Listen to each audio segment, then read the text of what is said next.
नमस्कार दोस्तों ये बात है 24 जनवरी 2023 की। इस दिन एक ऐसी रिपोर्ट आती है जो दुनिया के तीसरे और भारत के सबसे अमीर इंसान गौतम अडानी को करीब 6 अरब डॉलर का एक तगड़ा झटका देती है। इस रिपोर्ट का नाम है हिडनबर्ग रिसर्च रिपोर्ट।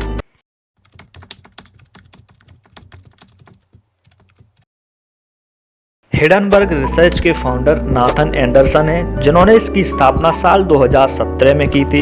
इन्होंने अपनी इस फर्म का नाम हिडनबर्ग एयरशिप की एक हाई प्रोफाइल दुर्घटना पर रखा था। हिडनबर्ग एक जर्मन एयरशिप था। 1937 में इस एयरशिप में आग लगने से 35 लोगों की मौत भी हो गई थी। वैसे हादसे को टाला जा सकता था।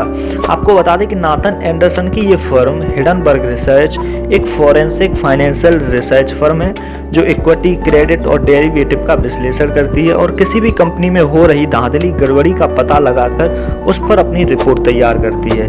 जब हमने इनकी वेबसाइट को देखा तो हमें पता चला कि इनका काम मानव निर्मित आपदाओं और वित्तीय गड़बड़ियों की पड़ताल करना है और ये जो हिडनबर्ग रिसर्च फर्म है यह मैन मेड डिजास्टर पर नज़र रखती है। आपको ये बात भी बता दें कि साल 2020 में वॉल स्ट्रीट जर्नल से बात करते हुए एंडरसन ने बताया था कि वो बहुत समय पहले इजराइल में एम्बुलेंस चलाया करते थे और उन्होंने यहाँ पर एक बात और बताई थी कि हैरी मार्को पोलो को अपना रोल मॉडल मानते हैं।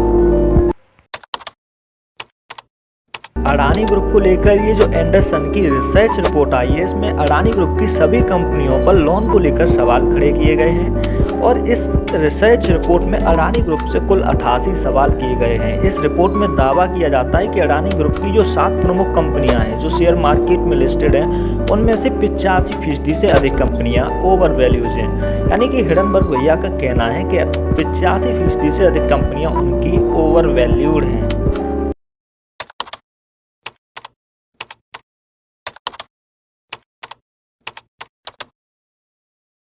नाथन एंडरसन की इस नेगेटिव रिपोर्ट में अडानी ग्रुप की कंपनियों को लेकर उठाए गए सवालों के जवाब में अपनी सफाई देते हुए अडानी ग्रुप की तरफ से एक स्टेटमेंट जारी होता है और उस स्टेटमेंट में लिखा होता है कि अडानी ग्रुप हिडनबर्ग के खिलाफ कानूनी लड़ाई लड़ेंगे। 26 जनवरी को भी एक अडानी ग्रुप की तरफ से स्टेटमेंट आता है और उसमें क्लियरली मेंशन होता है कि ये दुर्भावना से ग्रसित रिपोर्ट है। ये रिपोर्ट बदनाम करने की एक दुर्भावनापूर्ण साजिश है और अडानी ग्रुप ने फिर से कहा कि हम इसका कानूनी तरीके से जवाब देंगे। बात यही नहीं रुकती है, वहाँ पर एंडरसन की तरफ से जो रिप्लाई आता है वहाँ पर भी क्लियर मेंशन था कि अडानी ग्रुप यदि कानूनी लड़ाई लड़ना चाहते हैं तो इसके लिए हम तैयार हैं। वो आए हमारे यहाँ पर, कोर्ट में केस करें, हम कोर्ट में लड़ाई लड़ने के लिए तैयार हैं। हिडनबर्ग की रिसर्च रिपोर्ट के बाद अडानी के शेयर बहुत तेजी से नीचे गिरने लगे तो कंपनी के शेयरों में गिरावट आई। उसी के साथ साथ अडानी ग्रुप की नेटवर्थ पर भी असर पड़ने लगा और उनकी नेटवर्थ भी नीचे जाने लगी। मार्केट रिपोर्ट के अनुसार अडानी ग्रुप के 10 शेयरों का मार्केट कैप 24 जनवरी को 19.2 लाख करोड़ था, जो कि अब 16.83 लाख करोड़ रह गया है और ये संख्या लगातार गिरती जा रही है। वैसे दोस्तों एंडरसन का कहना है कि ये अब तक का सबसे बड़ा स्कैम है, हर्षद मेहता स्कैम से भी बड़ा। आपको क्या लगता है, सेबी इस पर जांच बैठाएगी या नहीं? अडानी कानूनी लड़ाई लड़ना चाहते हैं कहीं हर्षद मेहता स्कैम की तरह? अडानी स्कैम में अडानी को किसी पॉलिटिकल पार्टी का सपोर्ट तो नहीं?